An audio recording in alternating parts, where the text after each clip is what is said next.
আমার প্রিয় ক্লাস 11-এর ছাত্রছাত্রীরা, তোমাদের ক্লাস 11-এ খুবই গুরুত্বপূর্ণ একটি বিষয় হলো বায়োলজি, জীববিদ্যা। আজ আমি তোমাদের কাছে নিয়ে এসেছি তোমাদের প্রথম সেমিস্টার অর্থাৎ ফার্স্ট সেমিস্টারের জন্য খুবই গুরুত্বপূর্ণ 70টি ছোট প্রশ্ন উত্তর সহ। তোমরা এই প্রশ্নগুলি দেখো, যেগুলো তোমাদের জানা নেই তোমরা লিখে নিতে পারো অথবা স্ক্রিনশটও তুলে নিতে পারো। এইভাবে আমি তোমাদের ভিডিও দিতেই থাকবো। তুমি যদি স্টাডি ফর এডুকেশন চ্যানেলে নতুন হয়ে থাকো, চ্যানেলটি সাবস্ক্রাইব করে নিও। তাহলে এসো আমরা শুরু করি তোমাদের ক্লাস 11 বায়োলজির ছোট প্রশ্ন উত্তর সহ। প্রথম প্রশ্ন, জীব বৈচিত্র্যে বিলুপ্তির প্রধান কারণ হলো দূষণ। নিষেকের পর ডিম্বক পরিণত হয় বীজে, পুষ্প একেটি রূপান্তরিত বিটপ। শ্বেততন্তু যে প্রোটিন দিয়ে গঠিত সেটি হলো কোলাজেন। আত্মহননকারী থলি বলা হয় কাকে? লাইসোজোমকে। আমি তোমাদের যে প্রশ্নগুলো দিচ্ছি তোমাদের কিন্তু এই লাইনগুলো মুখস্থ করতে হবে, কারণ আত্মহননকারী থলি কাকে বলা হয় এইভাবে তোমাদের 4টি অপশান থাকতে পারে, অথবা এটাও আসতে পারে যে লাইসোজোমকে কি বলা হয়ে থাকে, তখন লিখবে আত্মহননকারী থলি। কারণ তো এখানে আমাদের ছোট প্রশ্ন থাকছে যেহেতু বিভিন্ন ধরনের প্রশ্ন আসতে পারে।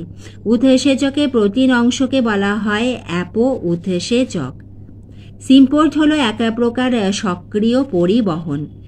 নাইট্রাইট থেকে নাইট্রেটে পরিণত করে নাইট্রোব্যাক্টর। ফ্যাটের আরকিউ এর মান হলো 0.7। অক্সিনের রাসায়নিক নাম ইন্ডোল অ্যাসেটিক অ্যাসিড IAA। 11 প্রশ্ন, লিপিড থেকে গ্লুকোজ হওয়ার প্রক্রিয়াকে বলা হয় গ্লুকোনিওজেনেসিস। ফুসফুসের মোট বায়ু ধারণ করার ক্ষমতা হলো 5500 থেকে 6000 মিলিলিটার। দ্বিপদ নামকরণে ব্যবহৃত হয় গণ ও প্রজাতি। আমাদের দ্বিপদ নামকরণে যে দুইটি থাকে সেটি হলো প্রথমটি গণ এবং পরেরটি হলো প্রজাতি। এই দুটি দিয়েই আমাদের দ্বিপদ নামকরণ করা হয়। উদ্ভিদের গৌণ বৃদ্ধির জন্য দায়ী কলাটি হলো ক্যাম্বিয়াম। একেটি এককোষী গ্রন্থির উদাহরণ হলো গবলেট কোষ। মাইক্রো বা ট্রেস এলিমেন্ট নয়, সেটি হলো ক্যালসিয়াম। যেহেতু এখানে MCQ আমাদের বিভিন্ন ধরনের প্রশ্ন আসতে পারে, সেজন্য খুব কনসেন্ট্রেশন দিয়ে প্রশ্নগুলি পড়বে। এখানে যেমন ছিল 9 মানে কোনটি না। আরশোলার লালা গ্রন্থির সংখ্যা হলো 1 জোড়া। যে অঙ্গাণুটি প্রোক্যারিওটিক এবং ইউক্যারিওটিক উভয় কোষেই দেখা যায় তা হলো রাইবোজোম। মিওসিসের দুটি বিভাজনের মধ্যবর্তী পর্যায়কে বলা হয় ইন্টারকাইনেসিস। উদ্ভিদ মাটি থেকে যে জল সংগ্রহ করে তা হলো কৈশিক জল। PSH রঞ্জকতন্ত্রের সক্রিয় ক্লোরোফিল হলো P680। এক্ষেত্রে কেলভিন চক্রে কত অণু PGALAD উৎপন্ন হয়? 2 অণু। একটি হ্রস্বদ্বিবা উদ্ভিদ হলো পাট। কোন অঙ্গটি পরিপাককারী উৎসেচক ক্ষরণ করে না? সেটি হলো ক্ষুদ্রান্ত।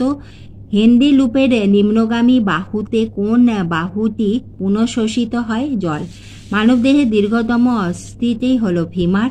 একবীজপত্রী উদ্ভিদের পাতায় কি ধরনের শিরাবিন্যাস দেখা যায়? সমান্তরাল শিরাবিন্যাস।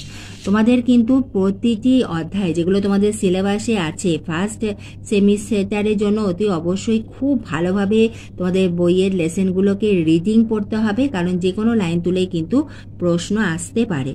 সন্ধিপথ প্রাণী চারিত্রিক বৈশিষ্ট্য নয়, মাংসলপথ। অত্যন্ত পুরু ও লিগনিন যুক্ত কোষপ্রাচীর বিশিষ্ট সরল কলাকে বলা হয় স্ক্লেরেনকাইমা।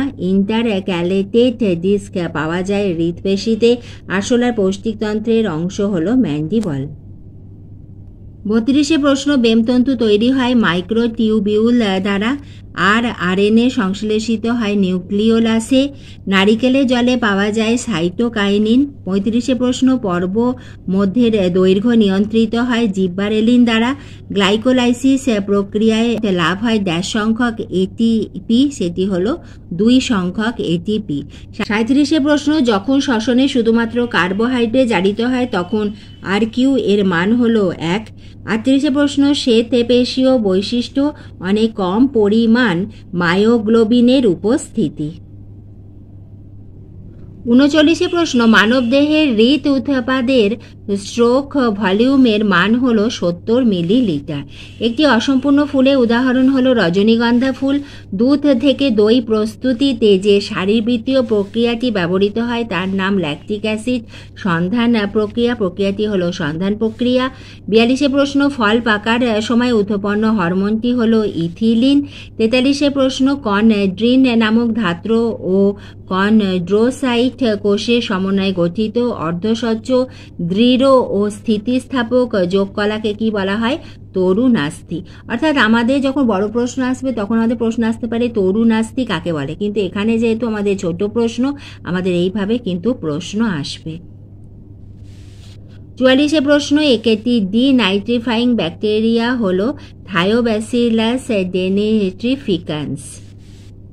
45 প্রশ্ন, একাইনোডার্মাটা পর্বের যে কোনো একটি প্রাণীর নাম হলো তারা মাছ অ্যাস্টেরিয়াস রিউবেন্স। 46 প্রশ্ন, একটি অপ্রকৃত ফলের উদাহরণ হলো চালতা। 47 প্রশ্ন, অ্যালোস্টেরিক এনজাইমের উদাহরণ হলো হেক্সোকাইনেজ। 48 নম্বর প্রশ্ন, দিবা নিরপেক্ষ উদ্ভিদ হলো তুলো, সূর্যমুখী উভয়। 49 প্রশ্ন, সুপ্তাবস্থা প্রণোদনকারী হরমোন হলো অ্যাপসাইসিক অ্যাসিড। 50 নম্বর প্রশ্ন, মূত্রের অস্বাভাবিক উপাদান হলো অ্যালবুমিন। রেপটিলিয়া শ্রেণীর একটি বৈশিষ্ট্য হলো দেহত্বক শুষ্ক আঁশ দ্বারা আচ্ছাদিত।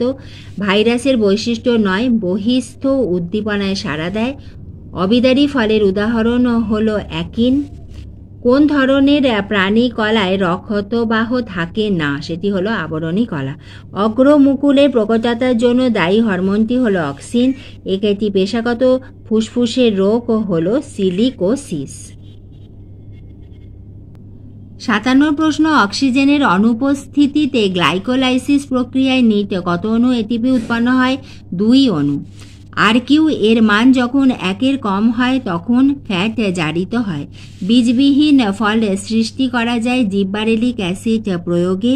অগ্নাশয়ের গ্লুকাগন খননকারী কোষ পুঞ্জের নাম হলো আলফা কোষ। কোন পরিপাক রসে কোনো এনজাইম থাকে না? সেটি হলো পিত্তরসে। 62 নম্বর প্রশ্ন, ছত্রাকের অঙ্গজ দেহ বা মাইসেলিয়াম গঠনকারী সূত্রাকার অংশকে বলা হয় অনুসূত্র বা হাইফা। আম গাছে বিজ্ঞানসম্মত নাম হলো ম্যাঙ্গিফেরা ইন্ডিকা। অর্থনৈতিকভাবে গুরুত্বপূর্ণ ব্রায়োফাইটের উদাহরণ হলো স্ফ্যাকেনাম। এটি পিট মৃত্তিকা গঠন করে। 65 প্রশ্ন, একটি মোলাস্কা পর্বে প্রাণী আপেল শামুক পিলাগ্লোবাসা। ট্রাইজেমিনাল স্নায়ুর একটি কাজ লেখো। অশ্রুগ্রন্থি ঊর্ধ্বনেত্র পল্লব মুখ ও মুখমণ্ডলের বিভিন্ন সংবেদনে সাহায্য করে। রক্তে কিটোন বডির পরিমাণ বৃদ্ধিকে বলা হয় কিটোসিস। প্রো এনজাইম যা উৎসেচক ধর্মী কোনো সক্রিয়তা দেখায় না তাদের বলা হয় জাইমোজেন। কোলাজেন প্রোটিনকে কিসে পরিণত করে? পেপটোনে। যে বিজ্ঞানসম্মত পদ্ধতিতে মাটি ছাড়াই পুষ্টি পদার্থযুক্ত জলীয় দ্রবণে উদ্ভিদের বৃদ্ধি ঘটানো হয় বা চাষ করা হয় তাকে বলা হয় হাইড্রোপনিক্স। আজ আমি তোমাদের 70টি ছোট প্রশ্ন উত্তর সহ আলোচনা করে দিলাম। এইভাবে আমি তোমাদের ভিডিও দিতেই থাকবো। তোমরা লক্ষ্য রেখো এবং ভিডিওটি এতটুকু উপকারে এলে একটা লাইক করে দিও।